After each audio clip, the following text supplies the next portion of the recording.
Janu, the floating opera and Lost in a Fun House are postmodern novels by John Barth. अब देखिए हम लोग को ये वाला करना है the floating opera.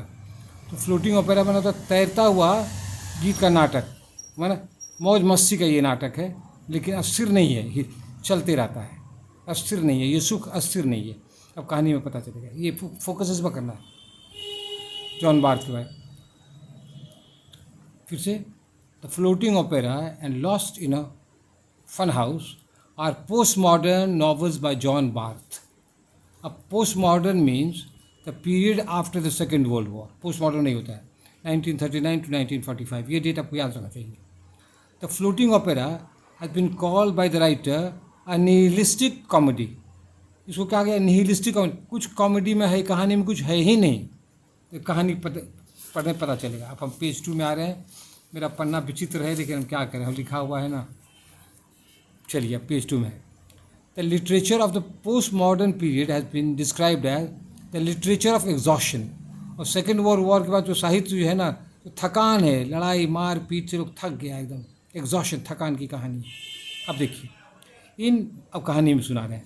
In the floating opera Todd Andrews is the protagonist narrator. Main character है और ये कहानी भी सुना, अपनी कहानी सुना रही है, अपनी राम कथा सुना रहा है. He is a 50-year-old lawyer, वकील है 50 साल का. He is suffering from a disease. उसे बीमारी है, कैसी बीमारी, and can die at any moment.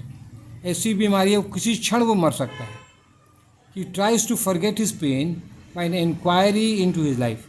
वो अपने दुख दर्द को भुलाने के लिए क्या करता है, एक अपनी कहानी लिखना चाहता है. अभी दुख दर्द भुलाने के ये तो आंसर लिखते रहते हैं, कुछ कुछ करते रहते हैं. तो दुख दर्द ये करता है, इंक्वायरी, अपनी लाइफ के बारे में इंक्वायरी करता है. This takes the shape of a novel. और ये क्या होता है, ये इंक्वायरी करते करते एक उपन्यास का रूप ले लेता है. ठीक है. One day Todd tries to solve all his problem by committing suicide. कहता है इतने झंझट क्या है, रोज़ रोज़ किताब लिखो, डायरी लिखो. इसे और यहाँ 21 दिन में सब कहानी ख़त्म कर देते हैं, सुसाइड कर लेते हैं, आत्महत्या का वो प्लानिंग करता है. ही सेज, वो पलट रहे हैं. ही सेज क्या कहता है ये, he says suicide readers let me tell you my whole life. हमको पूरी कहानी सुनाने दीजिए आत्महत्या करने के पहले. His father had committed suicide in 1930. उसके पिता जो है 1930 में आत्महत्या किए थे. ही वॉज अनेबल टू पे हिज डेटर्स. कर्ज ज़्यादा हो गया, तगादा सब करने लगा, बस एक आत्महत्या कर लिए. कौन से पिता आत्महत्या कर लिए. Suicide is a family tradition for toads. ये टॉड परिवार में, परिवार का नाम है टॉड, जैसे मेरा मिश्रा परिवार है, तो ये टॉड परिवार में क्या है, तो परंपरा की आत्महत्या की परंपरा है. देखिए कैसी कहानी है. अब देखिए. बट ही, जो प्रोटेगोनिस्ट जो कहानी सुना रहा है, डिड नॉट, थैंक यू जानू, but he did not do so, आत्महत्या नहीं किया, because he started enjoying sex with Jane. अब देखिए विचित्र कहानी. ये सुसाइड इसलिए नहीं किया क्योंकि वो उसको सेक्स से कोई संबंध हो गया औरत से, उसके साथ सेक्स करने लगा. सेक्स के आनंद में वो सुसाइड करना भूल गया. Sex remove the desire to die. और सेक्स के आनंद में वो मरने की इच्छा अब नहीं होने लगी. तो आनंद आने लगा तो काहे मरेगा बेचारा. अब देखिए, अब जेन कौन है, ये औरत जो उसे सेक्स करवा रही है कौन है. Jane is the wife of Harrison. Jane है, मैरिड औरत है. किसकी वाइफ है, हैरिसन. ये नाम याद रखना है, हैरिसन. हैरिसन की वाइफ है और ये जेन सेक्स करा रहा है टॉड से. He develops close friendship with Todd. ये हैरिसन जो है, उसका हस्बैंड जो है जेन का, और टॉड में काफ़ी दोस्ती हो जाती है. ये husband shares his wife with Todd. और इतनी गहरी दोस्ती होती है कि तुम मेरी वाइफ को एंजॉय करो. कौन कहता है, हैरिसन कहता है. किसको कहता है, टॉड को कहता है. ठीक है. ये husband shares his wife with Todd. हो गया, तो 3 in 1 हो जाता है. ही इंजॉयज, मैंने टॉड जो है प्रोटेगोनिस्ट जो है, इंजॉयज जुबिलियंट एडल्ट्री. एडल्ट्री तो कहते हैं किसी वाइफ, किसी की वाइफ दूसरे से सेक्स करे उसको बुरा मानता है, लेकिन यहाँ पर जुबिलियंट मतलब आनंददायक, जुबिलियंट मतलब आनंददायक एडल्ट्री ये इंजॉय करता है. हम पन्ना देखो कहानी में और क्या क्या होता है. पन्ना पलट दिए, अब आ गया पन्ना. देखिए, और हैरिसन जो है जस्टिफाइज हिज स्टैंड. वो जो कर रहा है, अपनी वाइफ को शेयर कर रहा है अपने दोस्त के साथ, उसको जस्टिफाई करता है. क्या कहता है, if I was attracted to a girl, Jane wouldn't object to me going to bed with that girl. कहते हमको यदि किसी औरत के लिए, लड़की के लिए अट्रैक्शन हुआ तो मेरी पत्नी ऑब्जेक्शन करती है, इन्जॉय करो सेक्स, नो प्रॉब्लम। तो दोनों हस्बैंड वाइफ में इन्जॉयमेंट है। क्या सेक्स क्या है?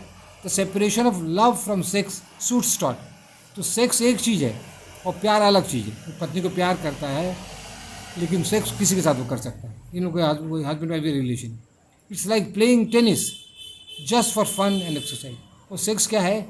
एक टेनिस खेल की तरह है, एक्सरसाइज भी आता है और आनंद भी आता है। देखिए क्या क्या फिलॉसफी है। Todd becomes friendly with a Negro. आप देखिए तमाशा क्या होता है। टॉड जो है तो प्रोटेगोनिस्ट है, इसको एक नीग्रो लड़की से दोस्ती हो जाती है, ठीक है। Harrison does not like this. Harrison को ये पसंद नहीं है because Todd has been unfaithful to the love triangle. और टॉड तो नीग्रो के साथ सेक्स कर लिया, लेकिन हैरिसन को अच्छा नहीं लगता है क्योंकि कहता हम लोग को जो ट्रायंगल जाता लव ट्रायंगल था हम लोग का, उसका तुम मतलब क्या उसको तुम तोड़ दिए, उसको बर्बाद कर दी।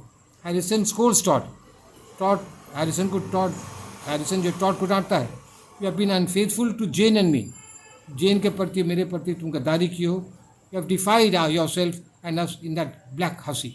और उस निगरों के साथ तुम संबंध करके एकदम बर्बाद कर दियो, गंदा बन गए हो तुम। अब देखिए पेज 8 में हमारे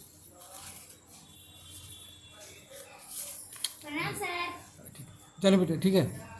Tod does not agree with this philosophy. और टॉड को ये दर्शन सूट नहीं करता है। If the tie of marriage can be broken, the tie of love triangle can also be. तो शादी का बंधन ये दोनों तोड़ दिया उसका दोस्त, तो ये ट्राइंगल का बंधन तोड़ने में क्या लगा है, समझे? तो टॉड यूनिवर्स डिसएग्री करता है। No philosophy is perfect. कोई भी दर्शन परफेक्ट नहीं है। इंपॉर्टेंट क्वेश्चन सेंटेंस है। In the context of the two world Wars, death can come any moment. और दो टू वर्ल्ड वॉर हुआ तो कितने लोग मरे और कितने लोग तुरंत कब कौन मरेगा कहना मुश्किल है। We should live from moment to moment. हम लोग को एक क्षण से एक क्षण जीना है। अब देखिए Todd fails in his attempt to commit suicide. और टॉड जो है आत्महत्या का जो प्लान था उसका, उससे वो सफल नहीं होता है। He loses his desire to die. उसको मरने की इच्छा उसकी ख़त्म हो जाती है। There is no reason to die. मरने का कोई कारण नहीं है। There is no reason to live. जीने का भी कोई कारण नहीं। This is nihilism. अब सुननी एकदम कुछ है ही नहीं, न जीने में कुछ है न मरने में कुछ है। निहिलिज्म ये इंपॉर्टेंट शब्द है। To conclude, life cannot be understood. जिंदगी को समझना बहुत मुश्किल है। Life is a floating opera. ये टाइटल जो है ये फ्लोटिंग ओपेरा है। सुख है कुछ दिन के लिए लेकिन कुछ अस्थिर नहीं है। और ड्रामा एक है, नाटक है, अस्थिर नहीं है ये। और लास्ट पेज है मेरा।